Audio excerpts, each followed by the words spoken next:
This is 3.2.2, lenses, tangents, and normal lines. The new vocabulary here is normal to the surface. We have no new rules or theorems.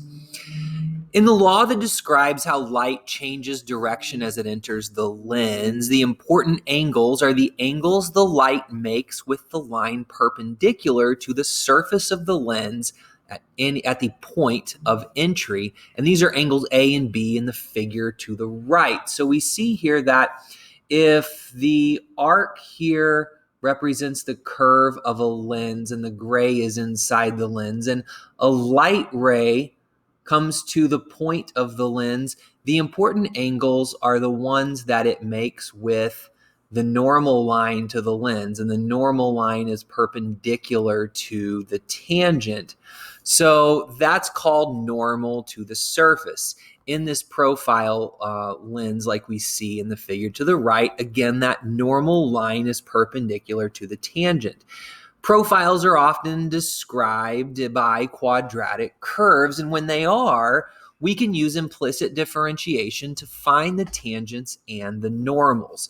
So we can use the implicit differentiation to find equations of lines like the normal line and the tangent line when our lenses are described by functions that are implicit. So here's an example. We have an ellipse that's been curved somewhat, and we see a line normal and a line tangent to the point -1, 2, and we want to find the equations of those lines if this ellipse is defined by x squared minus xy plus y squared equals 7. So we begin by rewriting this equation, x squared minus xy plus y squared equals 7. And we're going to differentiate with respect to x on both sides, dx. We know this is an implicitly defined function because it's not written as y equals or as f of x equals. We notice there's a y kind of inside the equation in a couple different places. So let's begin that process. The derivative with respect to x of x squared is simply 2x. When the variable of the term you're differentiating agrees with the independent variable, there's no need to do anything differently. Next, minus xy. So what we want to do after that is take a look at this term xy and notice that it's not just one term, it's a product of two functions, x and y. So to differentiate, we need to use the product rule. And we're going to look at negative x as the first function and y as the second function. So the first term of that will be negative x times the derivative of y, which is dy dx. After that, we take the second term and multiply by the derivative of the first. Derivative of negative x is -1. Now we get to move on to the y squared term, where its derivative is 2y dy dx. We've differentiated y squared before. On the right side, the derivative with respect of x, 2x of 7 is 0.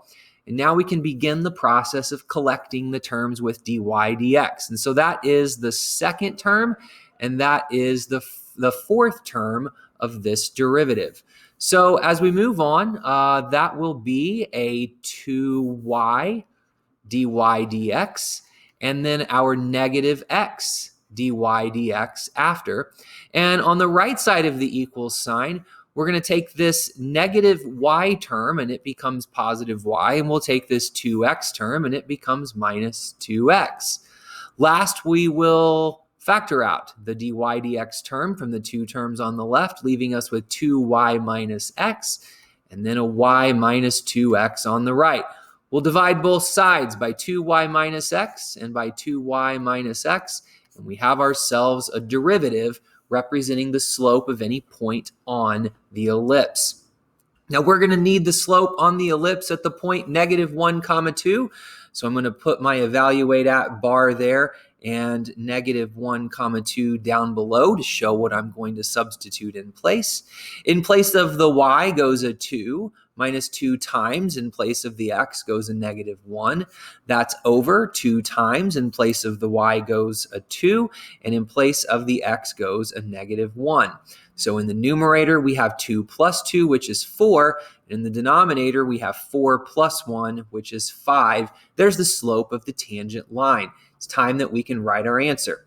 The tangent line equation will be y equals the slope of the tangent, 4/5, times x minus the x value of the point of tangency. X minus -1 is x plus 1 plus 2. That's the y value of the point of tangency. Next, the normal line, and the only change we need to make is to reverse the slope from 4/5 to -5/4, since the normal is perpendicular to the tangent. The rest of the equation of that line stays the same, and we have our tangent and normal line equations.